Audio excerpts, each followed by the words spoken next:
Sa iba naman pong balita, bugbog sarado ang isang lalaki sa kamay ng karelasyon ng dati niyang girlfriend sa Cavite. Ang biktima, pinagbantaan pa ang buhay ng subukang magsumbong sa barangay.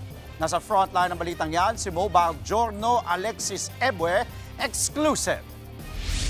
Sa pool sa cellphone video na sinakal ng lalaking walang pangitaas na damit ang isa pang lalaki.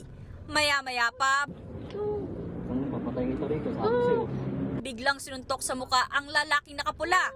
Pinagbantaan pa ang buhay nito. Hindi naman makapalag ang biktima. Uwi na nga ako. Pero hindi nagpatinag ang lalaking walang damit, saka kinaladkad, pinaulanan ng mga suntok at tadyak ang biktima. Maririnig naman sa video ang tunog na tila may nabasag. Hinampas na pala ng bote sa ulo ang biktima. Makailang beses pang nagmakaawa ang biktima. Kwento ng biktima na si Alex, kuha pa ito noong nakarang Mayo sa Bacoor, Cavite. At ang lalaking sumapak sa kanya, kinakasama ng noy girlfriend niya na nakulangan daw sa perang inabot niya. Hindi raw niya alam na may kahati siya. Dahil ang pakilala sa kanya ng babae ay pinsan lang ito tuwing bibisita ang biktima sa bahay nito. At dito niya na nalaman na may kinakasama pala ito. Baga hinihingian po nila ako ng pera. Kahit na nung May 4 pa, ay nung bago po ako magpunta doon, mga May 5, bago po 'yon. Nakapagbigay na po ako ng pera. Kumbaga po yung natitira kong pong pera, yun po ang gusto nila, yun po ang habol nila nung May 5. Pero ano yung pinakarason ka bakit ka sinuntok? Yun nga po sa kakulangan daw po ng pera na ibinigay ko. Nang makatakbo, sinaklolohan si Alex ng isang tanod para maagapan ang mga sugat. Kinabukasan, binisita siya ng babae at sinabi na siya na lang ang magpapagamot dito. Pero imbes na dalhin sa ospital, pagbabanta ang nakuha niya. Kahit daw po makulong yun, makakalabas daw po yun. Pwede pong balikan daw yung pamilya ko, pwede daw po akong balikan.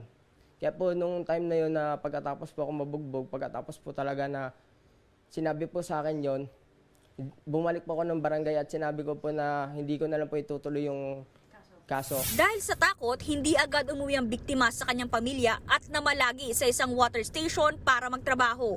Ang nanay naman ni Alex pinaghahanap ang anak sa social media matapos hindi makontak ng ilang araw.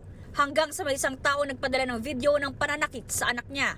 At nung nakita ko po yun, talaga pong nanginginig ako talaga, nawalan talaga ako, parang nawawalan ako ng lakas.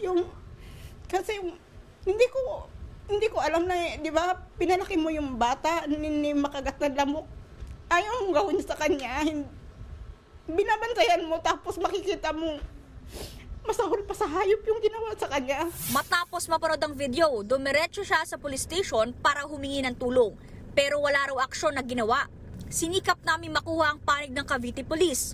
Nagkausap muli ang mag-ina matapos umabot sa amo ng biktima ang paghahanap nito sa kanya. Humihiling sila ng hustisya. Nagbabalita mula sa frontline, Mobile Giorno Alexis Ebue, News 5. Mga kapatid, Andre Felix po, iba na ang may alam at may pakialam sa panahon ngayon. Para po sa tuloy-tuloy na balitaan sa Frontline kahit weekend, mag-follow at mag-subscribe na sa social media pages ng News 5.